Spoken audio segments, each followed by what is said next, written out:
हूं। अभिषेक झा जी, अब इसी बात का डर जताया जा रहा है बिहार में भी कि बिहार में फेरबदल कर लेंगे एनडीए के नेता, पक्ष में लेकर जाएंगे अपने आंकड़े।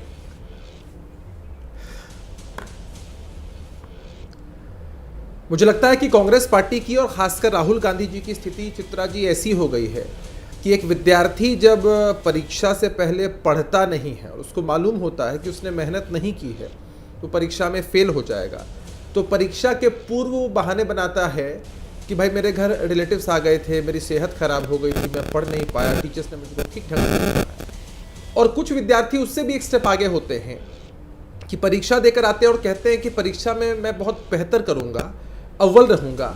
परीक्षा का नतीजा आता है, फेल हो जाते हैं, तब मर देते हैं दोष किस पर? एग्जामिनर पर ही, कि भाई हमने तो लिखा था, हमें रीचेकिंग चाहिए और हमें नंबर्स अच्छे आने चाहिए। तो राहुल गांधी जी की स्थिति कमोवेश वैसी ही हो चुकी है और मुझे लगता है कि राहुल गांधी जी का ऐसा आर्टिकल जो है उसने बिहार में महागठबंधन की जो हार है उसको प्राइमा फेशिया स्वीकार पहले ही कर लिया है, चूंकि उनको मालूम है बिहार में घूमे होंगे, ताकत देख ली होगी महागठबंधन की अपनी पार्टी की, तो इस बाबत बोल रहे होंगे। और ये सबसे आश्चर्यजनक बात है चित्रा जी कि जिन प्रदेशों में इनकी सरकारें बन जाती है, तेलंगाना की बात करें, कर्नाटका की बात करें, हिमाचल की बात करें, या कोalition गवर्नमेंट में ये झारखंड हमारे पड़ोसी स्टेट में भी है, या बिहार में भी कई जगहों पर इनके सांसद जीते हैं, विधायक जीते हैं। मुझे लगता है कि राहुल गांधी जी को अगर इलेक्शन कमीशन पर भरोसा नहीं है, प्रक्रिया पर भरोसा नहीं है, अगर ईवीएम पर भरोसा नहीं है, तो जहां भी इनके सांसद विधायक जीते हैं सबको इस्तीफा दे देना चाहिए। ये दोहरा चरित्र क्यों कि जहां आप जीत जाते हैं वहां तो आप कहते हैं लोकतंत्र की जीत हुई, हमने मोदी जी को हरा दिया, नीतीश जी को हरा दिया और एनडीए को हरा दिया, लेकिन जैसे ही हार जाते हैं तो लगता है अरे आप लोग भी तो लगातार जीतते ही रहते हैं ना, तो वो सवाल भी नहीं पूछेंगे। बताते हैं। अब बिहार में 1990 में आखिरी बार जगन्नाथ मिश्रा वहां पे सीएम थे, आप लोग लगातार जीत रहे हैं, तो उनके मन में शंका आ रही है ना कि आखिर ऐसा क्या हो गया कि लगातार जीतते जा रहे हैं। चित्रा जी, मुझे लगता है कि आप अमूमन जो सवाल पूछती हैं बहुत सीधे सवाल पूछती हैं, लेकिन अभी आपने सवाल पूछा और मुझे हंसी आ गई। रुकिए भाई, देते रहिएगा उत्तर। अभी आपने सवाल पूछा और मुझे हंसी आ गई। कोई विद्यार्थी कह रहा है कि मैं पिछली बार चौथी क्लास से पास हुआ था, पास ही नहीं हो पा रहा हूं, कई परीक्षाएं दी मैंने। अरे भाई पढ़ोगे तब तो पास होगे। वैसा ही जवाब कांग्रेस पार्टी के लिए है कि बिहार की पॉलिटिक्स में तो ना आप 3 में है ना 13 में है। ठीक है, अपने राजनीतिक अस्तित्व को बचाए रखने के लिए, बनाए रखने के लिए संघर्ष कर रहे हैं। जब काम ही नहीं करेंगे तो जनता कहां से पसंद करेगी? जयंत जिज्ञासु जी आरजेडी से हैं, शायना एनसी जी हमारे साथ, और साथ ही ठीक है बहुत देर से शिवसेना यूबीटी गुट के आनंद दुबे जी भी हमारे साथ है। मैं आ रही हूँ सापरा साहब, बाकी लोगों की टिप्पणी ले लेती हूँ। जयंत जिज्ञासु जी, आरजेडी से सवाल है बिहार को लेकर। राहुल गांधी जो दावा कर रहे हैं, क्या वास्तव में उस दावे में दम है? आपको लग रहा है कि बिहार में चुनाव के दौरान धांधली हो सकती है? देखिए, पूरी चुनावी प्रक्रिया को लेकर जनता के मन में जो संदेह है और उस शक का आधार ठोस है, तो उनके मन का यह संदेह मिटना चाहिए और यह चुनाव आयोग का दायित्व है कि चुनावी प्रक्रिया के ऊपर जनता का भरोसा कायम रहे। और मैं आपको अपने अनुभव के आधार पर भी कहना चाहता हूँ, ये तो राहुल गांधी जी ने जो दुनिया के सामने रखा है उसमें तो सच्चाई है ही है।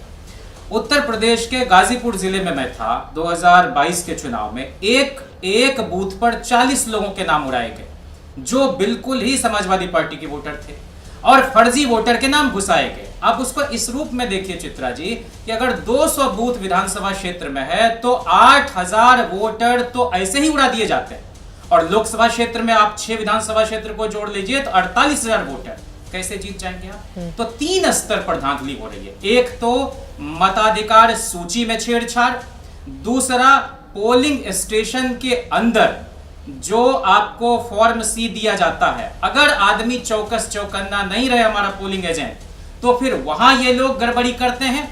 और आपको बताया है कि भाई ये विधानसभा में गड़बड़ कर देते हैं, लोकसभा हार जाते हैं। लेकिन सुबह गाजीपुर का आप जिक्र कर रहे हैं, यूपी के गाजीपुर का, गाजीपुर में समाजवादी पार्टी के अंसारी साहब चुनाव जीते, तो ये विधानसभा में गड़बड़ी कर रहे हैं और लोकसभा हार जा रहे हैं।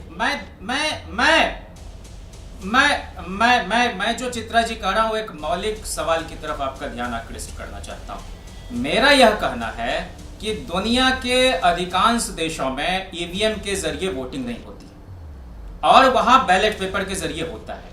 हमारा यह कहना है कि काउंटिंग हॉल के अंदर भी जब तक एक राउंड की गिनती का टैली शीट सारे दलों के काउंटिंग एजेंट को नहीं मिल जाता, दूसरे राउंड की गिनती कायदे से नहीं शुरू होनी चाहिए। जयंत जिज्ञासु जी, आरजेडी को ये बात इसलिए नहीं कहनी चाहिए ना, 2020 का जो रिजल्ट था उसमें अगर पार्टी वाइज, आप मेरी बात सुन लीजिए, पार्टी वाइज अगर किसी एक पार्टी की परफॉर्मेंस सबसे अच्छी थी अलग अलग गठबंधन में, तो वो आप ही की आरजेडी थी। आप लोग नंबर 1 पार्टी थे 75 सीटें जीतकर, 74 सीटों पर भारतीय जनता पार्टी विधानसभा जीती थी। आप इस तरह की बातें कर रहे हैं जयंत जिज्ञासु जी। चित्रा जी, हाँ चित्रा जी, मैं यह कहना चाह रहा हूं कि ऐसे कई जगह थे जहां हम बहुत कम अंतर से हारे और रिकाउंटिंग भी नहीं होने दिया गया।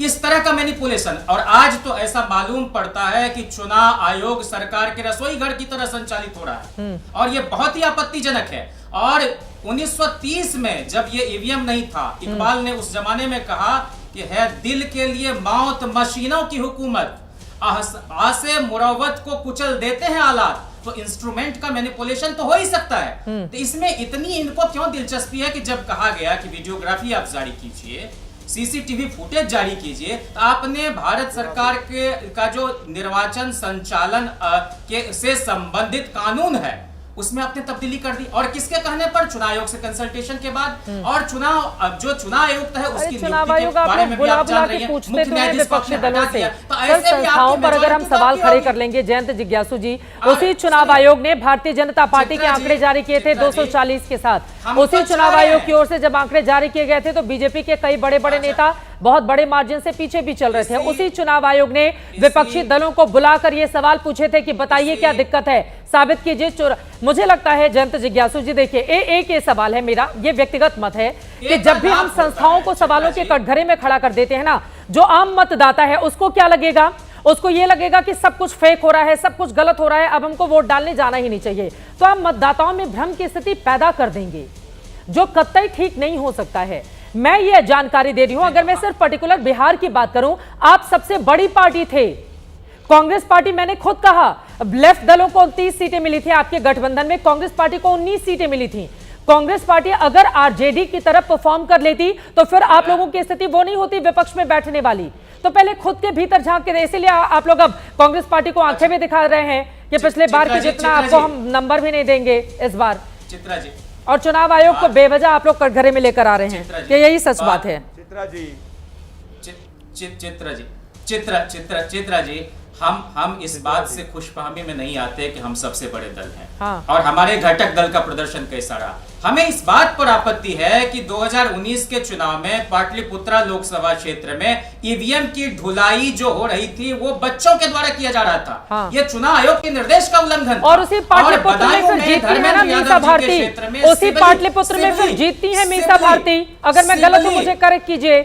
उसी पाटलिपुत्र में जीती है ना मीसा भारती। अरे तो 24 के ही तो महाराष्ट्र चुनाव की बात हो रही है। अब देखिए एक मैं बताऊं आपको दरअसल दिक्कत क्या हो गई है। आप मुझे कहीं भी विधानसभा का हिंदी बेल्ट का आंकड़ा देंगे, मैं आपको बता दूंगी कि वहां पर दिक्कत क्या है। आपने गाजीपुर का दिया, आपने पाटलिपुत्र का दिया।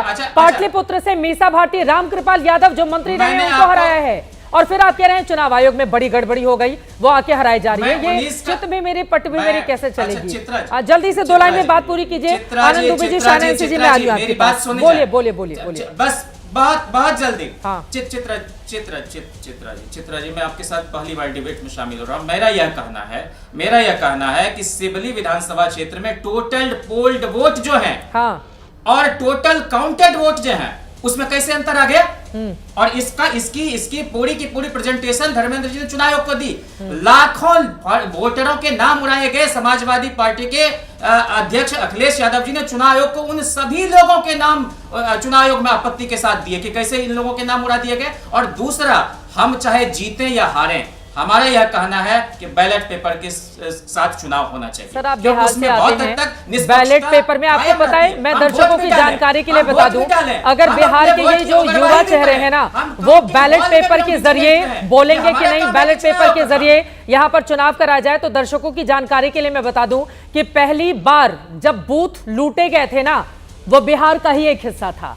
और बैलेट पेपर लूट की तस्वीरें सबसे ज्यादा इस देश में अगर कहीं से सामने आई हैं वो बिहार ही है। वो बिहार ही है। हमारे दर्शक जो चेक कर सकते मजबूत हैं। लोग हैं और भाई, बिहार के युवा हम चेहरे अगर लोगों के कहेंगे कि वोटर बैलेट तो पेपर निर्बल लेकर हैं, आइए कमजोर तो हैं, बड़ी हैरानी अशक्त होगी। हैं। 140 करोड़ की आबादी में कितने दिनों तक आप चुनाव कराते रहिएगा? और उसके बाद बूथ लूट की घटनाएं बहुत ज्यादा दिन पुरानी ये बात नहीं।